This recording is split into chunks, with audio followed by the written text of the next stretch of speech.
Welcome to this special episode of Amrita Nutrition's Wellbeing in Practice podcast. I'm Rachael, Head of Sales and Marketing here at Amrita.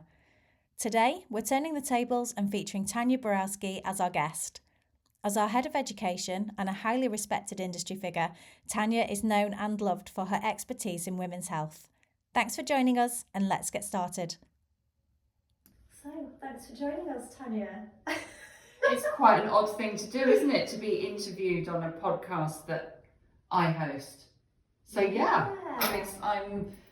it's exciting. It's good to be here, and it's nice to be up in head office. Most of my time I'm seeing you guys all on a screen, so it's lovely to be here. On a Part sunny of the day. family on a sunny day in Sheffield. You heard it here first, listeners. The sun is shining in Sheffield.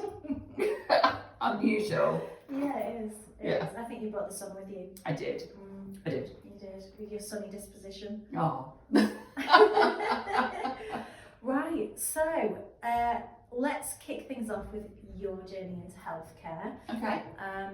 Was there a defining moment for you, do you think, in that journey, or something, or a sort of thing where you thought, yeah, this is my calling? Great question. So like majority of nutritional therapists, this isn't my first career. So when I finished college, I had a love of food, and I actually went on to qualify in hotel management and catering. And that then led me to start doing ski seasons, being a chalet girl. So there's a very tentative link between learning how to cook food and travel. And the combination of the two then sort of led me down the path of the travel industry for many, many years, which I loved. And then the defining moment, as I think is quite common with women, is when with the birth of my daughter, I had every intention of going back to work when I had my daughter, and I loved what I did. I was still in the travel industry at that point, and as most mothers will recognise, those early months are challenging beyond belief, but you change. There is just this that you look the same on the outside, albeit tired and strung out. Yeah. But you absolutely intrinsically change. Yeah, the matrescence, is it? Yeah. And that was probably the beginning. Not that I recognised that at the time, but I was, of course, also and I didn't know that at all, but I was being completely driven by my hormones and the hormone oxytocin, which is the hormone of love. And I did go back to work for about a week and just felt so disconnected, and so just intrinsically that wasn't where I wanted to be. Yeah. So I became a stay-at-home mum, and at that point I was living in Australia, and I had this just was drawn to naturopathy and started studying in the evenings and weekends naturopathy, and that was the beginning of my journey. So I was 38 when I had Millie, and so it was like my second career. So started my studies in Australia, and then moved back to the UK 4 years later, and basically the journey sort of continued from there. So that was sort of my defining moment. A lot of people find it's because they have ill health themselves, but for me that wasn't the case. There was just a sort of a change in the way that I looked at health and looked at sort of well-being, because I'd become a mother. That was really the defining moment for me. And specifically, a woman's sort of experience as well. Yeah, now to be honest, sort of I absolutely, as many of you know, I have an absolute passion for women's health now, but when I first came into clinical practice, I actually and probably because of the life stage I was actually very interested in working in children's health, and also very fascinated on the gut, which led me to then start work with the now very sadly late departed Michael Mosley. So I met him, and in fact I met his lovely wife at a seminar, and we started talking about gut health. And Michael had actually just written the 5-2 diet, and was being commissioned to write a book on gut health. And I just serendipitously, if that is a word, I think it is, was sat in a lecture next to his wife, Claire Mosley, and we got chatting and the rest is history, and we sort of collaborated and worked on a book, Clever Guts, together, which was all about sort of gut health and IBS and how to support IBS, and that area has completely exploded. And obviously Michael had just the most amazing way of taking information and disseminating really complex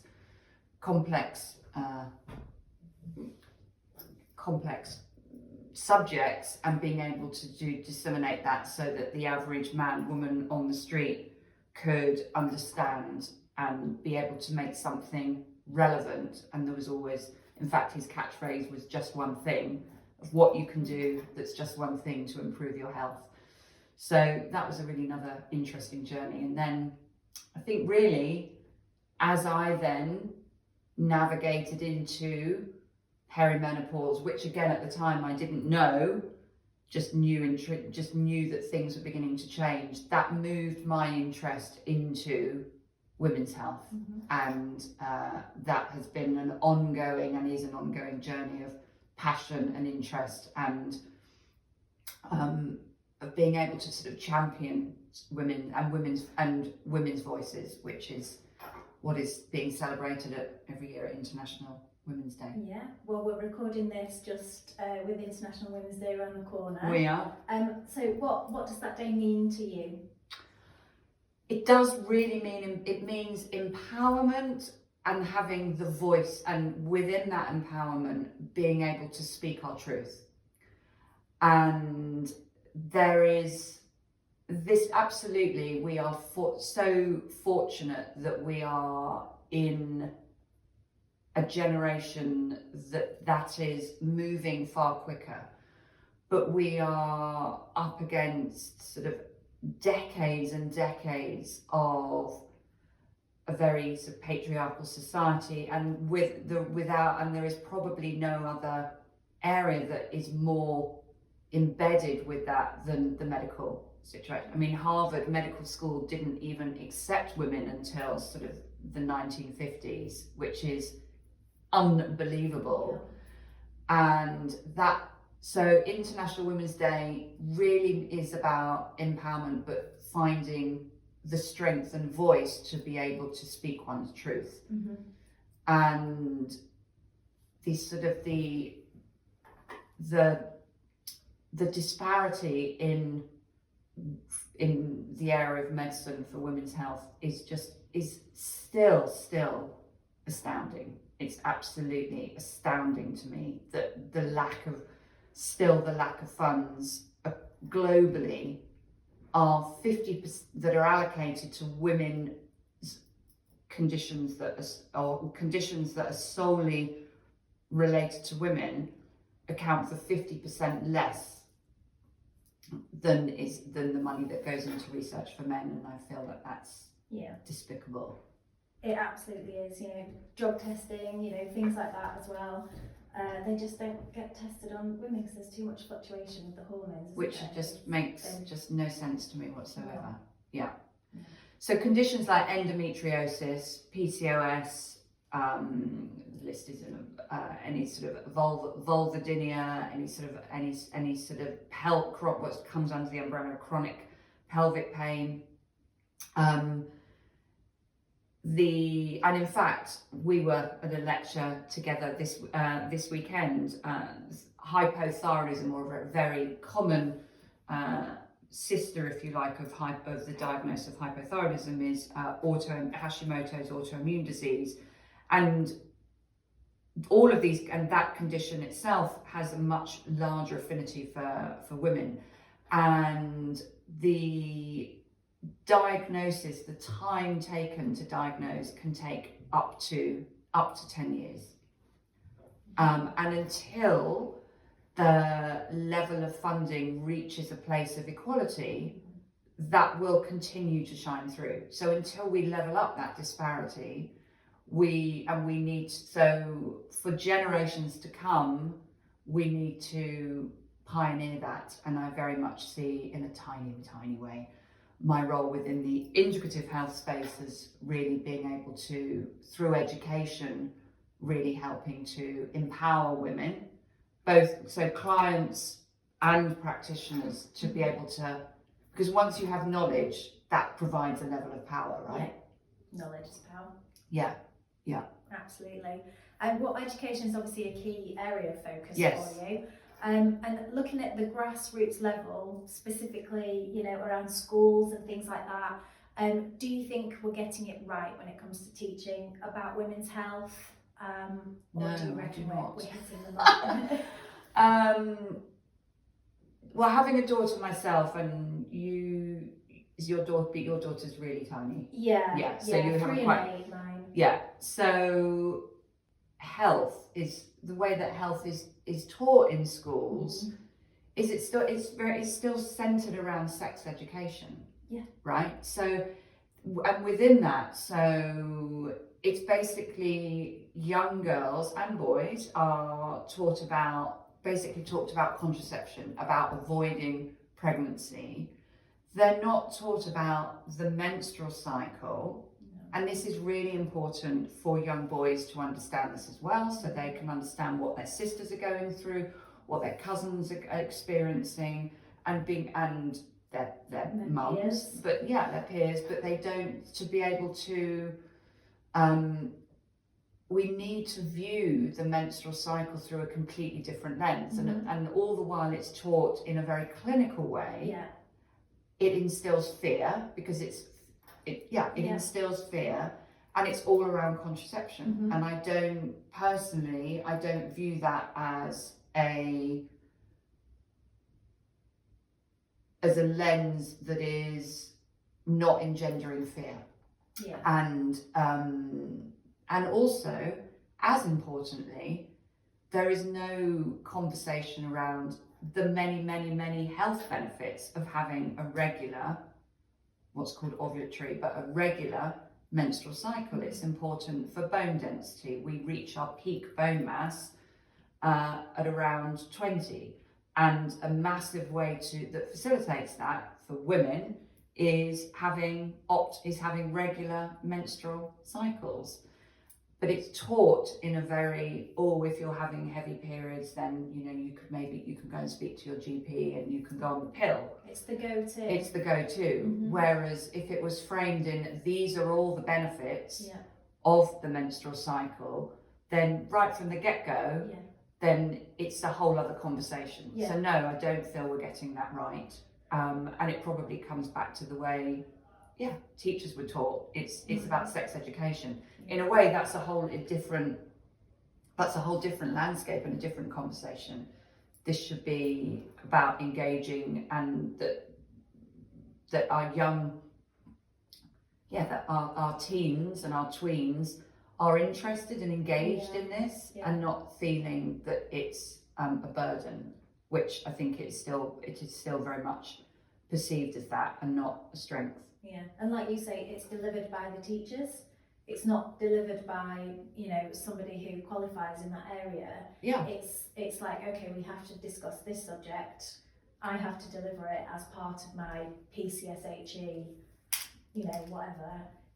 Here's a lesson on which it is. It's a module, education. I would imagine. Yeah. It's a module. It's on sex education, and that's really it. Yeah. And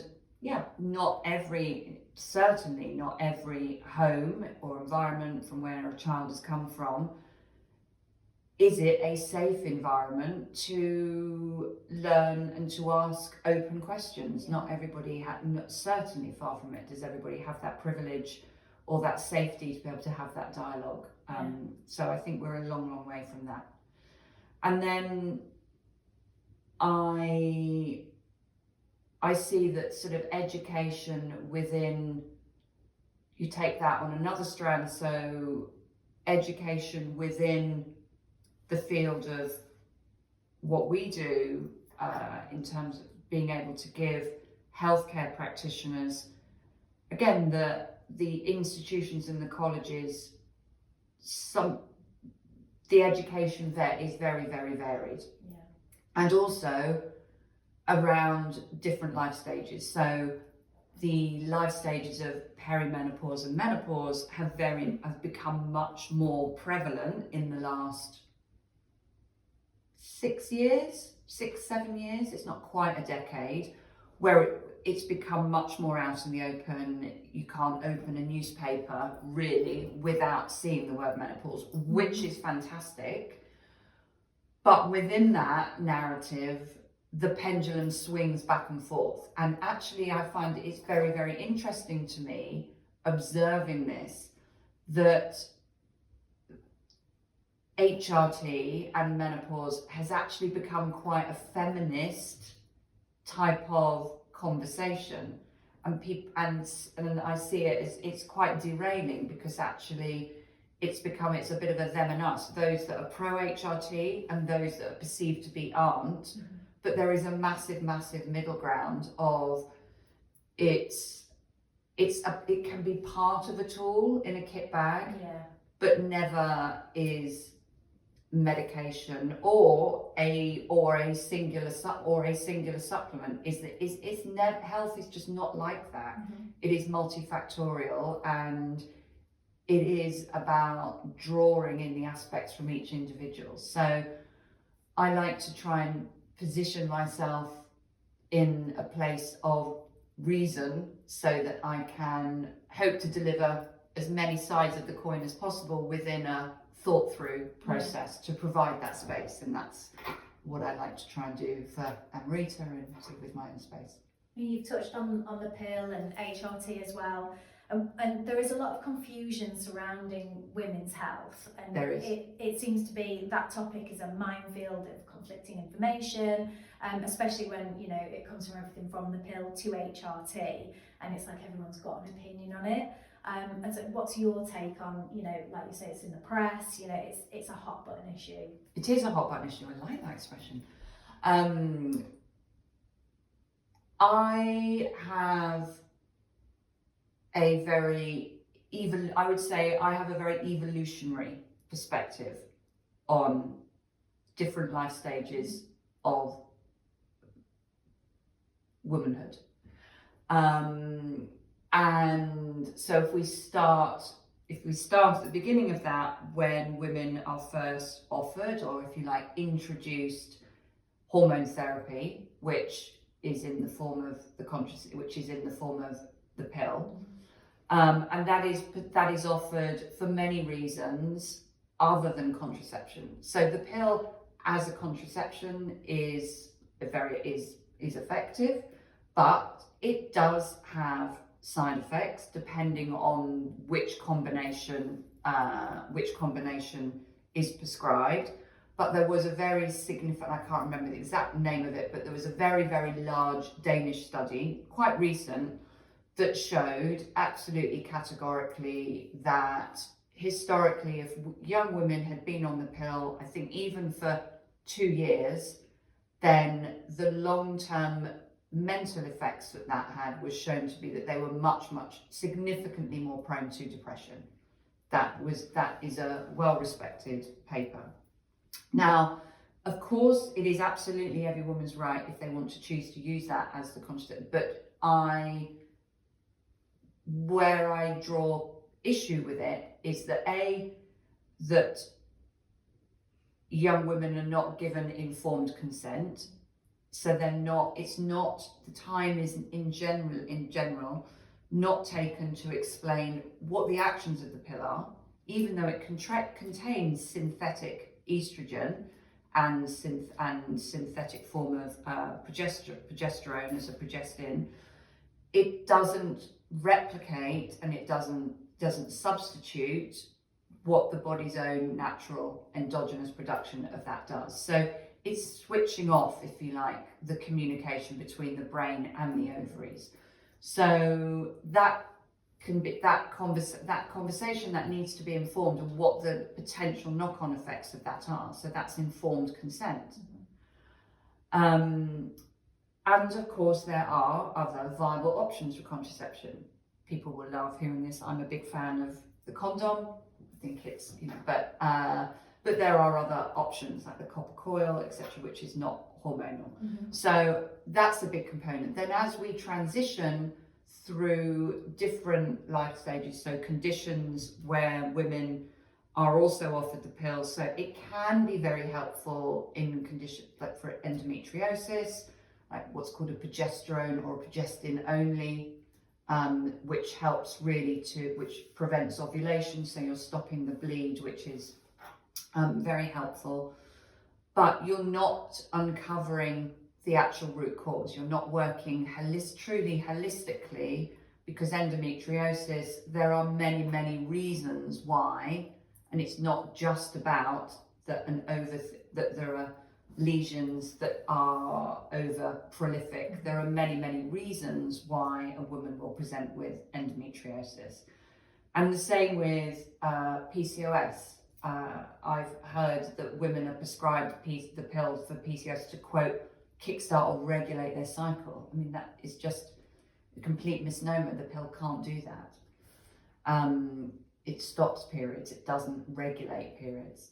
And then the opposite, and then sort of as we then transition into perimenopause and menopause, I think there's quite an interesting, through my lens, it's quite an interesting observation of, so we spend all of these decades from when a young woman begins her period, if there is anything hormonally, quote, hormonally related, the first option is to, we'll turn it off then, and offer the pill, we'll switch it off.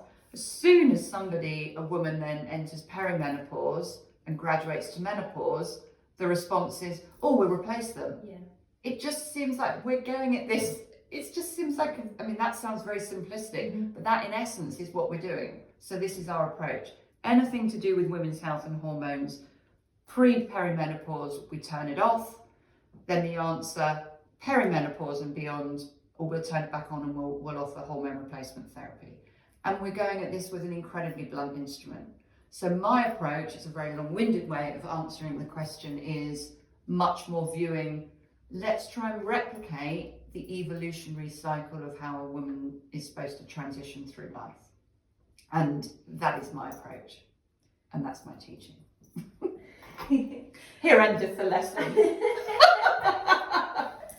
You mentioned GPs there as well, and like the traditional ways that they look at hormones or hormones are looked at.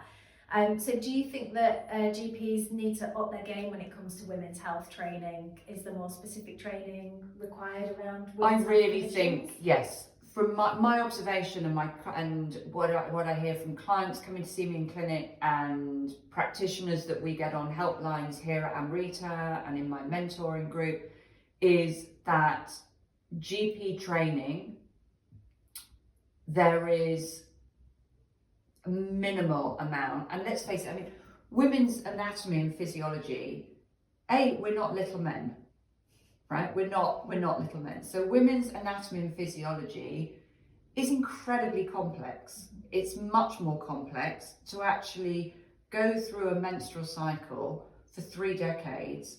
There is an awful lot going on. There's a lot more hormones that are being released and ebbing and flowing, and metaphorical dominoes that need to fall at the right time for that amazing operation to continue for 3 decades, maybe 4 decades. So it's complex. It is just that our biology is much more complex. So again, my understanding, and I've had many GPs through my mentoring training just saying that, this just isn't this detail.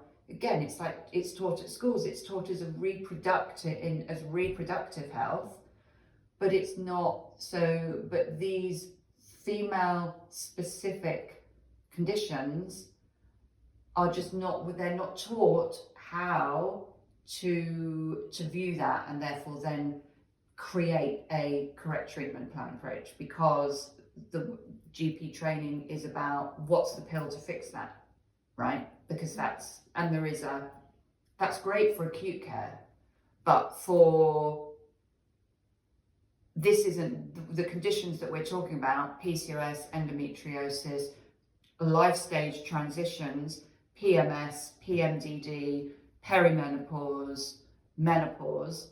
These are life stages, and these require a more bespoke, tailored understanding of physiology, and therefore how women's anatomy responds differently to that physiology. So yes, I feel that there absolutely needs to be more specific training. And with menopause, when as HRT has become, and bioidentical HRT has become much more available, and the British Menopause Society has done a great job at generating education, but it's for GPs, but it's not mandatory. So therefore, for women on the street to be able to approach their GP practice and say they'd like to speak to a menopause literate doctor, it's like hen's teeth, because it's not a prerequisite. So actually the reality, and I've seen this myself in practice, that quite invariably what happens is that a GP will pull up the formulary on their screen when you talk about HRT, and it's literally like running they don't, because many of them haven't invested the time to understand the nuances of the doses and the different formulations of HRT. They're overwhelmed. I totally get it. They don't have I wouldn't want to be a GP. It must be incredibly stressful, and I hold them in the highest of esteem. But it's you know what, they're seeing 45 patients a day. It's 10 minutes. It's so difficult. It's so difficult. So to be on top of every single drug is impossible. So yes, we do need women's health hubs within medical practices, and also to break down these barriers between really qualified, trained nutritional therapists who spend an awful lot of money and time and passion on professional education. We could work together, and I see this happen a lot, but I also see a lot of resistance, and the landscape has changed significantly when I first started practicing, and there is a lot more collaborative working, but that needs to continue. And I see that Amrita, we do in a small part here at Amrita Nutrition, really help to be that playing field where we can bring together doctors who are interested in this type of holistic healthcare and partner them with nutritional therapists that can actually essentially do the same, can help to share the workload within their client cohort. And that is a beautiful thing. Yeah. When you see those relationships coming together, and to be able to facilitate that is wonderful. We all want to build a healthier world. We all want to build a healthier world. See what we did there? That's our catchline. But yeah, and I think David, who is the founder at Amrita, and that has been his. If you listen back to the podcast when we first started, that was where he started. He just wanted to bring in a particular line of products because he knew that they would help his clients. And it's grown from that we are much stronger together.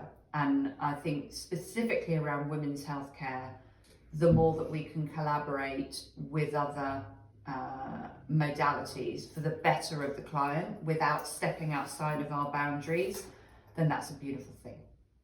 All right, well, bringing it back to Amrita then. Yeah. You're our head of education here. Have you got any sneak peeks that you can give us about what's in store for this year? What should we be getting excited about? So yes, so March is we have a particular focus on women's health. Obviously, it's always on the radar for me, but we have a particular focus on women's health because it's International Women's Day on the 7th of March, but also it is also Endometriosis Awareness Month. So we thought that would be, this month we are running a number of women's focused webinars. We're also launching our inaugural first masterclass, Amrita hosted masterclass with the wonderful Dr. Jo Mather, which is on mold and mycotoxins, which promises to be truly fascinating. And then at IPM, please come and see us because we will be, I'm going to be talking a little bit about osteoporosis. So that's exciting. In July, we will be running our second masterclass. You heard it here first, on histamine and mast cell conditions. And then at the end of the year in November, mark it in your diaries, for the Friday the 7th of November, we'll be having an in-person Amrita masterclass with 3 amazing speakers, which I am going to be thrilled to host. And we are going to be exploding the hypothesis of the dreaded protocol around managing autoimmune and chronic conditions like IBD. So we have a lot planned, intertwined with obviously all our amazing webinars from our suppliers as well. But we're really, really focusing on delivering you really affordable but clinically useful information. And of course, every month the roadmap, which I love doing, I just love doing. So delving into areas of interest that all of our practitioners hopefully find clinically useful around being able to support your practices. So with the key goal that I don't want you sat up till 2 a.m. in the morning like I was 15 years ago writing a treatment plan. It's about helping you streamline them. So yeah, quite a lot to achieve in 25, but good goals to have, and really loving being here and sharing the knowledge. And also, I myself continue to educate myself. So I am going to the States twice this year. I'm doing a master's in through A4M, and continuing to bring that raw information that I learn to all our lovely practitioners. So fantastic. So lots to get excited about. Yes.